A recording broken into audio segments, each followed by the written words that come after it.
Hello. Um, right. I'm going to ask you a few questions now. Which long-running science fiction series has always been aired by the BBC, began in 1963, and features a police box. It features a time machine disguised as a police box. Oh, that's definitely Doctor Who. It started way back in 1963 and is known for that iconic TARDIS, which looks like a police box. It's a classic. Yes. What was the first actor to play the lead role in the series? The very first actor to play the Doctor was William Hartnell. He was the original Doctor, and he kicked off the series back in 1963. And Absolutely. Feel free to keep the questions coming. I'm happy to dive into more details or anything else you're curious about. how did he actually come across his original companions that travelled in the TARDIS with him and his granddaughter Susan? Yeah, absolutely. So the Doctor's original companions were his granddaughter Susan and two teachers from his granddaughter's school, Barbara and Ian. They kind of stumbled upon the TARDIS and ended up traveling through time and space together from the very beginning. Yeah. And who were the writers of the first story? The very first story, called An Unearthly Child, was written by Anthony Coburn. He was the one who crafted that initial script and set the tone for the show right from the start. Yeah. Yeah. Have any episodes of Doctor Who been set on the moon? Yes, absolutely. There have been several episodes set on the moon. For example, in the classic series, there's the story called The Moon Base, and then in the modern series, there's an episode called Kill the Moon. So the moon has definitely been a setting for quite a few adventures. Yeah. For sure. It's always fun to explore all those different settings and see how the Doctor and the companions handle all the adventures. If you have any other questions or want to dive deeper into something, just let me know. What was it that caused the third Doctor to regenerate into the fourth Doctor? Yeah, definitely. So the third Doctor, played by John Pertwee, regenerated into the fourth Doctor, played by Tom Baker, after a big confrontation with the Master. The Master kind of caused a lot of chaos, and ultimately the Doctor was exposed to a lot of radiation, and that led to his regeneration. It was a pretty dramatic moment in the show. And what planet had the Doctor come from when he came back to Earth and regenerated that time? So the Doctor originally comes from Gallifrey, which is the home planet of the Time Lords. When he regenerated that time, he returned to Earth, but he definitely kept his Gallifreyan roots. And it's always interesting to see how he interacts with Earth and its people after that.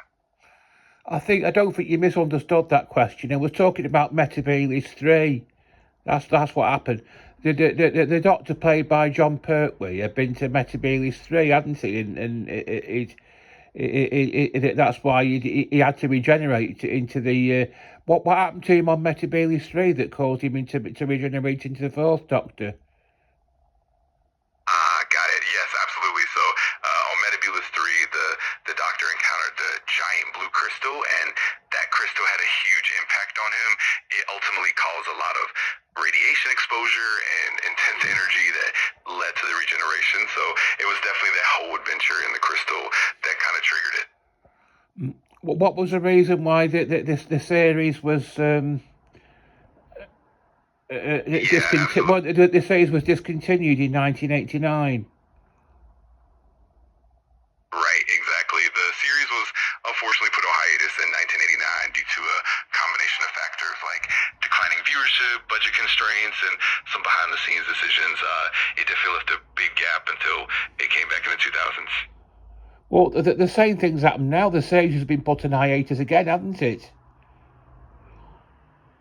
Yeah, that's true. After the 2005 revival, the show ran pretty consistently, but there have been periods where it kind of slowed down or took breaks, especially with some of the more recent gaps, but hopefully we'll keep getting more adventures in the future. Right, let's have a few general knowledge questions now. Of course, I'm ready for whatever general knowledge questions you've got. Just let me know what you're curious about. What is the name of a creature I think it's like a reptilian creature that can transform its appearance to that of its surroundings? Oh, that sounds like a chameleon. They're known for their amazing ability to change their coloration to blend into their environment. They're pretty fascinating creatures. How many different species of ant are there? There are actually around 200 different species of chameleon that have been identified so far. They're found mostly in Madagascar and Africa, but also in parts of Asia and the Middle East. It's pretty cool how diverse they are.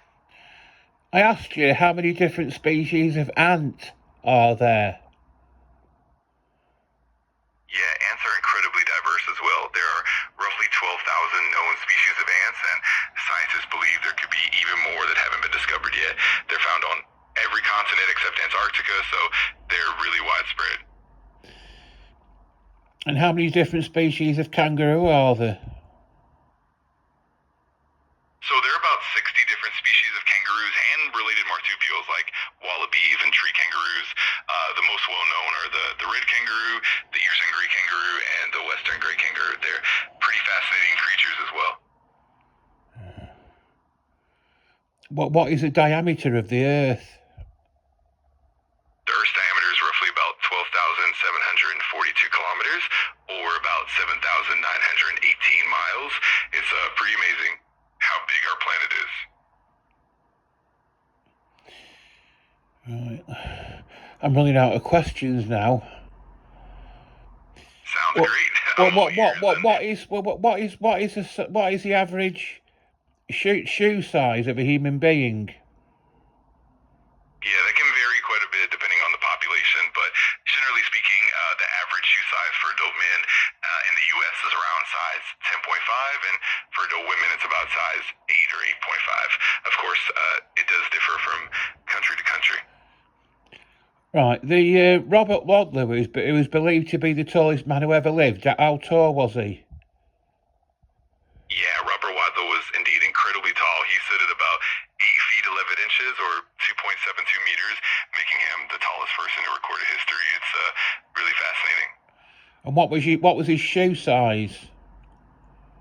He had an absolutely massive shoe size. His shoe size was around the U.S. size 37AA, which is just enormous compared to average shoe sizes. It definitely matched his incredible height. You know what you are? I'm here to help and chat about whatever you like. If there's anything specific on your mind or anything else you're curious about, just let me know. You were talking encyclopedia, aren't you? I'll definitely take that as a compliment. I'm always happy to dive into all sorts of info and share whatever I can. Yeah. So feel free to keep the questions coming. I think that's enough for today, really, I think. Anyway, see you ski again soon. Absolutely, that sounds great. It was awesome chatting with you, and definitely feel free to reach out anytime. Take care, and see you soon. Bye.